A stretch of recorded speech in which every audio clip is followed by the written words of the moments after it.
이게 남자들이 외모를 많이 보는 건 사실이잖아요. 그리고 여자분들도 나는 무조건 그래도 외모가 내 스타일이어야 돼. 그래야 만날 수 있어. 라고 하시는 분들 많잖아요. 근데 그렇게 얘기해놓고 막상 만나는 사람은 최고의 외모를 가지지 않은 그런 사람에게 정착하는 경우도 상당히 많습니다. 외모가 필수인 건 맞아요. 최소한의 내가 커트라인은 있어야죠. 실제로 다들 있고. 그거 말고 어떤 걸로 추가적으로 받을 수 있을지, 외모가 부족해도 호감인 사람들의 특징이 뭔지를 알려드리겠습니다. 일단 스펙은 제외해야 돼요. 스펙을 어필을 한다거나 그 외에 능력을 어필한다거나 하는 경우가 있는데, 이거는 누가 봐도 괜찮은 모습이기 때문에 가만히 있기만 해도 그게 어필이 돼요. 근데 굳이 내가 어필하려고 더 노력을 하고 애를 쓰므로써 이 사람이 능력밖에 없다, 나의 속물적인 마음을 건드린다 라는 생각 때문에 오히려 좋게 보지 않는 경우가 더 많아요.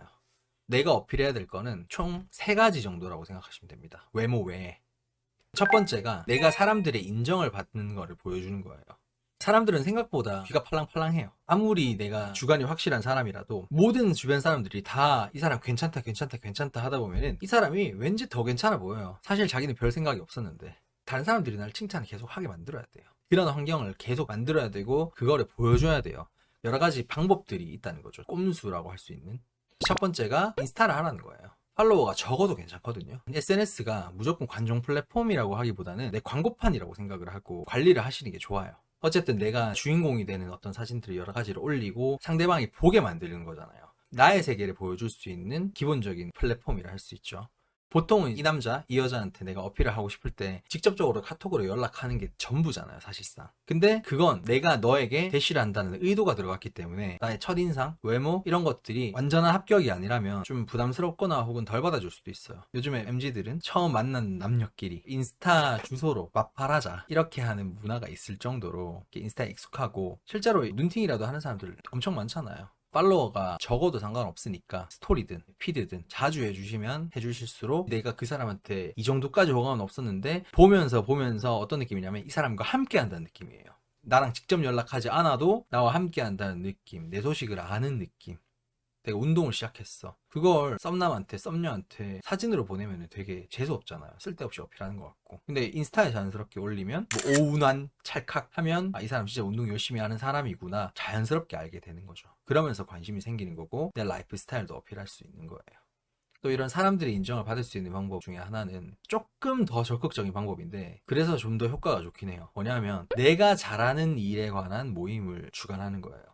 예를 들면 저는 이제 유튜버니까 사실 저는 유튜버 모임을 많이 하죠. 그런 거에서 어떻게 보면 또 만날 수도 있고, 유튜버끼리 실제로 그런 경우도 좀 있고, 한 분야에서 모임을 내가 주최를 하고 커뮤니티를 형성하는 게 굉장히 중요합니다. 너무 이제 인싸들이 할 수 있는 방법이라고 생각하실 수도 있는데, 조용한 단톡방이라든가 이런 거라도 운영하면서 한 번씩 정모하고 그 정도만 해도 그 사회 안에서 그 분야 안에서는 나를 인정해 주잖아요.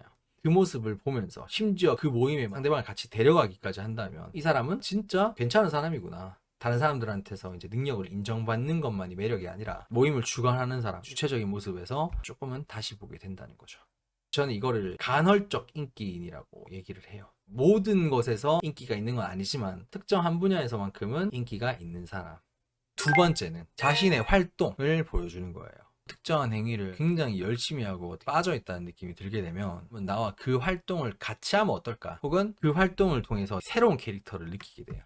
예를 들어서 골프를 엄청 치는 사람이다. 그러면은 그냥 평범한 여자 1, 남자 1에서 골프 매니아 남자 1, 여자 1이 될 수 있다는 거죠. 매니악한 활동을 많이 하는 걸 추천드려요.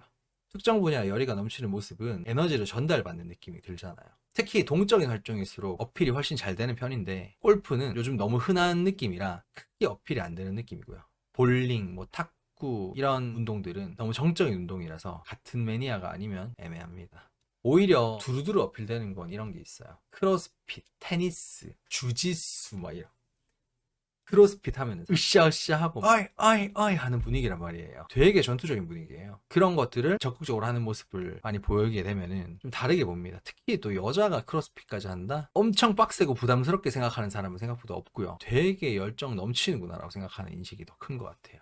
테니스도 마찬가지고 동적이고 활동량이 많죠.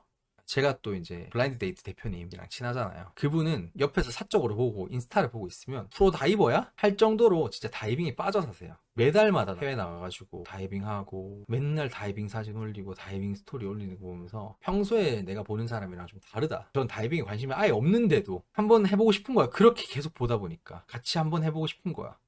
이런 활동들은 스포츠나 취미에만 국한이 되는 게 아니라 성적인 어필도 가능해요. 건강한 측면에서. 뭐냐면 내 건강검진 결과를 좀 관종 같긴 하지만 인스타에 올리는 것도 있어요.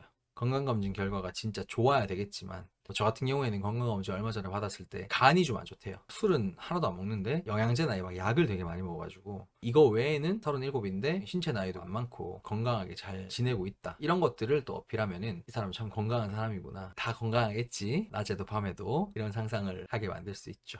좀 더 직접적으로 하게 되면은 가다실 인증을 하는 게 있어요. 여자분들은 당연한 거지만 남자가 가다실 인증을 하면은 이 사람은 진짜 젠틀하면서 하고 싶은 사람이 될 수 있죠. 아니면 왁싱 사실을 어필한다든가 주기적으로 샵을 다닌다는 느낌이 들면은 성기에 신경을 많이 쓰는구나 라고 생각이 들어서 개방적으로 보긴 합니다. 성적으로 왁싱 샵을 다닌다는 느낌보다 관리한 느낌이 좀 깔끔하고 좋아서 그냥 왁싱 주기적으로 해, 내가 스스로 레이저 제모기로 좀 제모를 해 라고 하면 꽤 그게 자기 관리도 잘하는 느낌도 들면서도 그렇게 문란해 보이지도 않아요. 스스로 관리한다는 느낌이 들어가지고. 그리고 이제 세 번째는 특별한 경험을 어필하는 거예요. 제가 옛날에 재밌게 봤던 것 중에 하나가 전지적 독자 시점이라는 엄청 유명한 웹소설이 있었는데, 전지적 독자 시점의 힘의 기준이 뭐냐면 얼마나 많은 설화를 가지고 있느냐, 자기만의 이야기와 전설을 많이 가지고 있을수록 힘이 더 세. 전지적 연애 시점도 마찬가지입니다. 특별한 경험에 대한 스토리를 많이 가지고 있을수록 언제든 매력 있는 이미지가 될 수 있어요. 우리가 연예인을 좋아하는 것도 그렇고 유튜버를 좋아하는 것도 그렇고 그런 사람들의 팬이 되는 과정이 단순히 그 사람의 외모만 보고 그런 거다든가 잠깐 보여주는 어떤 행동을 통해서 되는 게 아니거든요. 유튜브는 영상을 통해서 자기 스토리텔링을 하고요. 인플루언서도 마찬가지로 어떤 피드 올리고 스토리 올리는 걸 보면서 아, 이 사람은 이런 삶을 살고 있구나 지켜보면서 점점 이 사람한테 빠지게 된다는 겁니다.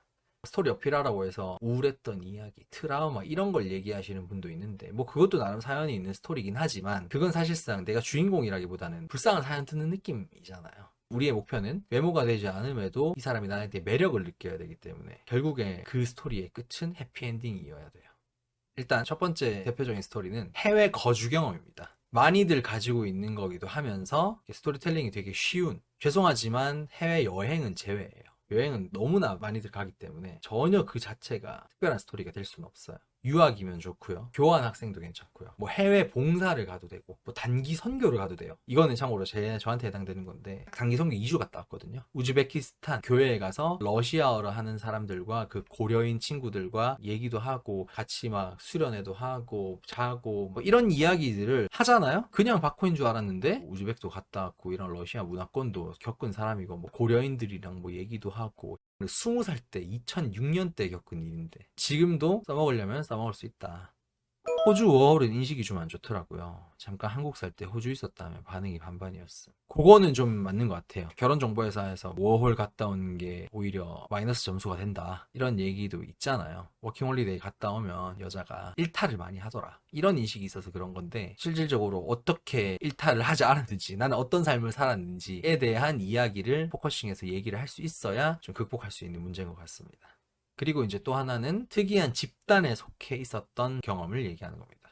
제 주위의 경험 또 하나를 얘기해드리면 예전에 연애 코치 같이 했던 친구가 있어요. 그 친구가 삼성 면접을 봤거든요. 삼성뿐만 아니라 중견기업, 대기업 엄청 많이 보고 다녔는데 이 친구의 특징이 면접까지 가면 웬만하면 다 합격을 했대요. 연애 코치라는 직업을 했었다. 그래서 나는 사람 이런 걸 더 잘 본다. 이런 사회 경험도 했었다. 라는 걸 어필을 엄청 해서 면접관들이 엄청 흥미를 가지고 거기에 대해서 더 이 친구를 주목했었다. 심지어 끝나고 뭐 화장실을 가는데 말까지 걸어줄 정도였다. 저한테 되게 뿌듯하게 얘기를 하더라고요. 저는 계속 연애 코치를 했었으니까.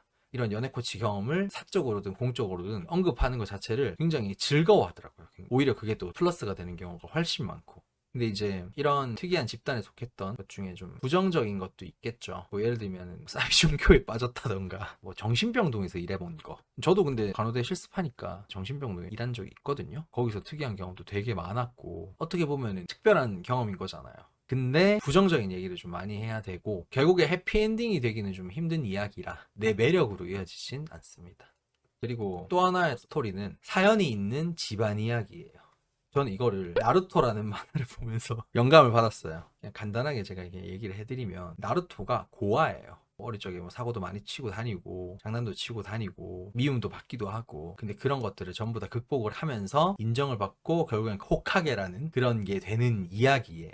근데 나루토가 그런 것조차도 더 특별하게 느껴졌던 건 뭐냐면, 알고 보니까 엄마 아빠가 위기가 닥쳤을 때 희생을 해서 도시를 구한 영웅이었던 거예요. 나라를 구하고 죽은 거죠. 국가유공자 같은 거. 그러니까 얘가 이렇게 삐뚤어졌던 것도 이런 것 때문이었고 근데도 이렇게 잘 컸다고 해피엔딩이잖아요. 그러니 나루토가 호감캐인 거예요. 저도 방송에서 말하지 못할 어떤 이야기들이 있긴 해요. 저희 집안 사정이 있거든요. 근데 결국엔 제가 극복을 했잖아요, 해피엔딩으로. 그런 이야기를 하면은 오히려 이 사람들의 눈빛이 달라지더라. 나르면 사연과 그 사연을 극복해서 잘 자라준 사람이구나 라는 이미지가 생긴다는 겁니다. 근데 이제 배드엔딩은 뭐냐면, 극복 못하고 그게 나에게 트라우마로 남았어가 되는 순간 매력이 아니라 오히려 나의 마이너스 요소가 되죠. 저는 부모님 사이가 엄청 안 좋아지셨을 때 두 분 사이에서 붙잡아드리고 따로 모시고 나가서 얘기 들어드리고 다시 사이 좋아지셨다는 이야기를 하면 플러스가 되는 것 같더라고요. 확실한 매력 포인트죠. 실제로 저게 특별한 게 맞아요. 매력 어필 이런 걸 떠나서 인간적으로 특별한 거 맞아요. 저걸 극복하는 게 얼마나 힘든데. 근데 그럼에도 불구하고 극복을 했다. 그러니 그 사람은 특별한 사람이다.